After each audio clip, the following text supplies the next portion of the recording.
Welcome back. Well, the Reindustrialize 2.0 summit set to begin next Wednesday in Detroit, featuring major stakeholders in tech, manufacturing, government, military, and finance in an effort to modernize America's industrial base. Speakers this year include NATO Ambassador Matthew Whitaker, U.S. Trade Representative Jameson Greer, Anduril's founder Palmer Luckey, Ronald Reagan Presidential Foundation President David Trujillo, and Archer Aviation CEO Adam Goldstein.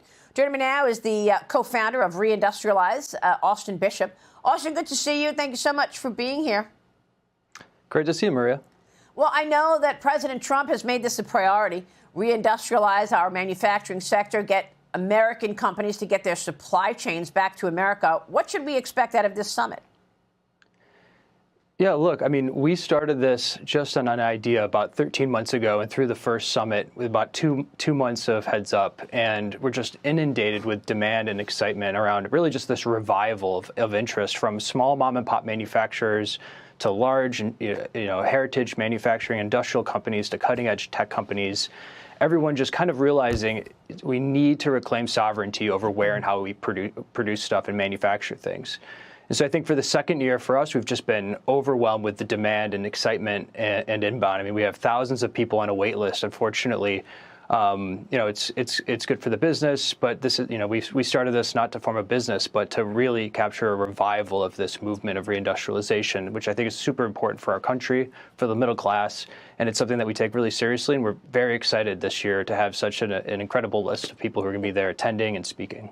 Yeah, no, but I mean, President Trump has been trying to get corporate America to understand this. These are national security issues, and it took tariffs and the fact that these companies are now facing higher costs in order for them to understand that the president wants supply chains in America. What are you hearing or seeing in terms of corporate America understanding the importance of this as it relates to a national security issue? I think we're seeing it everywhere. I mean, just on the commercial break, I saw, a big commercial for shipbuilding, and I do not remember in recent years seeing nearly as much interest, especially from the investment community, in investing either early stage all the way to late stage in key manufacturing industrial capacity.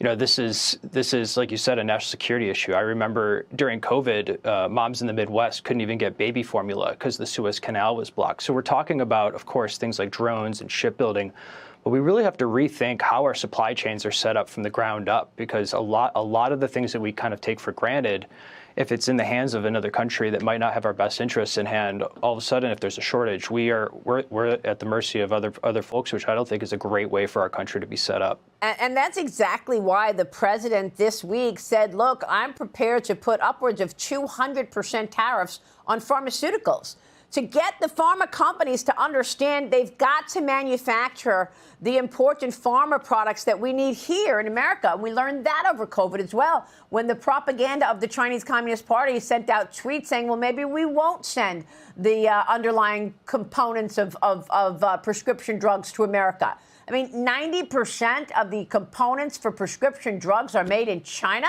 Should we be relying on China for our medicine? Well, it's even a higher number for the precursors for children's antibiotics, which is, would be a parent's worst nightmare. I think it's something upwards of 95% of the precursors, which, these aren't exotic materials. These aren't exotic pharmaceuticals. These are things that we could produce here. But there's been a push to offshore these things, and certainly Wall Street has benefited a lot from that.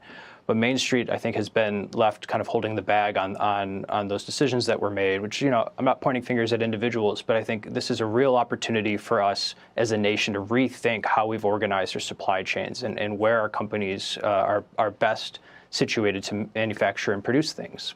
Well, it's a great point. Are you also investing around this, Austin? I know you, in a former life, were a quantitative trader.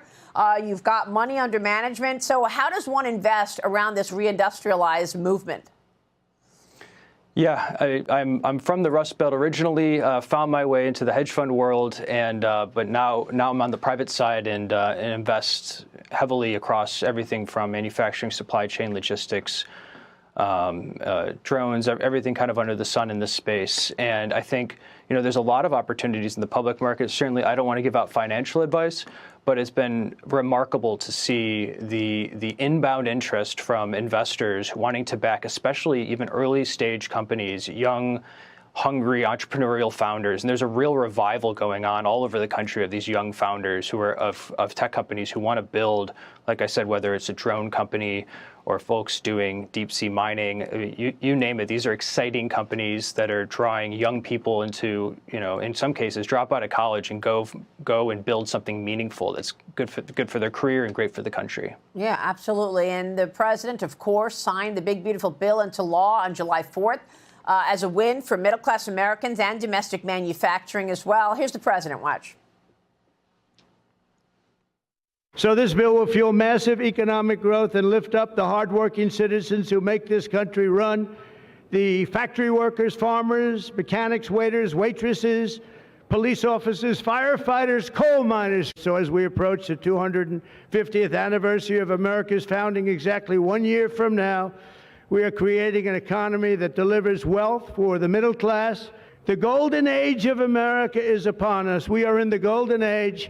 It's going to be a period of time, the likes of which I don't think this country has ever experienced before. We're going to make America great again, and it's happening very fast. Well, this has obviously been a priority for the president. Austin, real quick on the Reindustrialize summit next week, what are you hoping to achieve?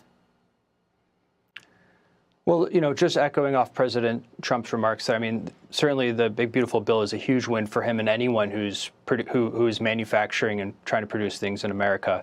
And the main goal of the summit is really just to capture this momentum and energy that, certainly we weren't the first folks to think about this. Going back decades, there's countless nameless people whose companies have been driven out of business due to offshoring. And so we just put a name on it and decided to convene folks together in Detroit. So, off the back of the first one, we had countless stories of companies getting founded, funded, people getting employed. A lot of the folks who are now in the administration now were there last year. And so we want to just move on that momentum. Austin, good luck with it. We'll talk soon. Thanks so much for being here. Thank you so much, Maria. Take care. Austin Bishop here. Stay with us. We'll be right back.